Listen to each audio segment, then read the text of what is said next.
భారత్ అలాగే ఇంగ్లాండ్ జట్ల మధ్య జరిగిన మొదటి టెస్ట్ మ్యాచ్లో ఇంగ్లాండ్ జట్టు 5 వికెట్ల తేడాతో గెలుపొందింది. నిజం చెప్పాలి అంటే ఈ మ్యాచ్లో చాలా ఫస్ట్ డే నుంచి కూడా రసవత్తరంగా సాగింది. ఎందుకనంటే బ్యాటింగ్ స్వర్గధామంగా నిలిచిన ఈ పిచెస్ పైన బౌలింగ్ అనేది అలాగే ఫీల్డింగ్ అనేది ఎంత కీలక పాత్ర పోషిస్తుంది అనేది బా భారత జట్టు 9 క్యాచ్లు వదిలేసిన తర్వాత అర్థమవుతుంది. అయితే ఇక దాన్ని అందిపుచ్చుకున్న ఇంగ్లాండ్ జట్టు చాలా అద్భుతంగా రాణిస్తూ ఈ సిరీస్‌లో మొదటి గెలుపును సాధించింది.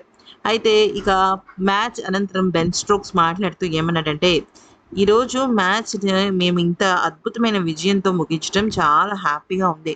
ముఖ్యంగా మా బ్యాట్స్‌మెన్స్‌కు నేను ఎంత చెప్పినా తక్కువే. అయితే మొదటి సెషన్‌లో మేము కనీసం ఒక్కటంటే ఒక్క వికెట్ కూడా కోల్పోకుండా ఆడటంతో మేము చాలా హ్యాపీగా ఫీల్ అయ్యాం.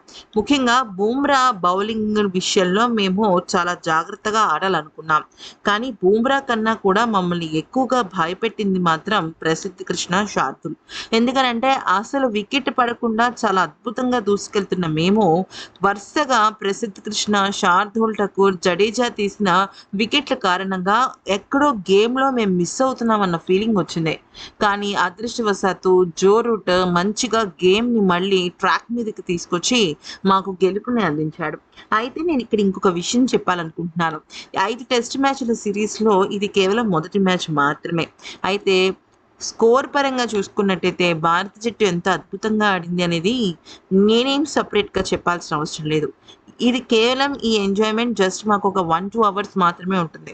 ఆ తర్వాత పూర్తి ఫోకస్ అంతా కూడా మేము బర్మింగ్‌హామ్ టెస్ట్ అంటే రెండో టెస్ట్ మ్యాచ్ ఏదైతే మరికొద్ది రోజుల్లో మొదలవుతుందో దాని మీదే మేము ఫోకస్ చేస్తాం. ఎందుకనంటే భారత్ లాంటి జట్టును అస్సలు తక్కువ అంచనా వేయడానికి వీల్లేదు.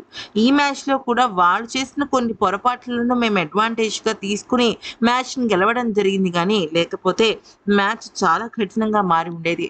కాకపోతే మా జట్టు బ్యాట్స్‌మెన్స్ కూడా చాలా అద్భుతంగా రాణించారు. వాళ్ళకి నేను ఎప్పటికీ థాంక్‌ఫుల్‌గానే ఉంటాను. అంతేకాకుండా బౌలర్స్ విషయంలో కూడా మేము బాగా మంచి బౌలింగ్ చేశాం. ఆఖరిలో వాళ్ళని 400 పరుగులు దాటనివ్వకుండా బాగా కట్టడి చేశామనిపించింది. అంతవరకైతే మేము బాగా ఆడాం. అయితే రాబోయే మ్యాచెస్‌లో కూడా ఇంతకన్నా గొప్పగా ఆడాలని నేను భావిస్తున్నాను అంటూ పేర్కొన్నాడు బెన్ స్టోక్స్.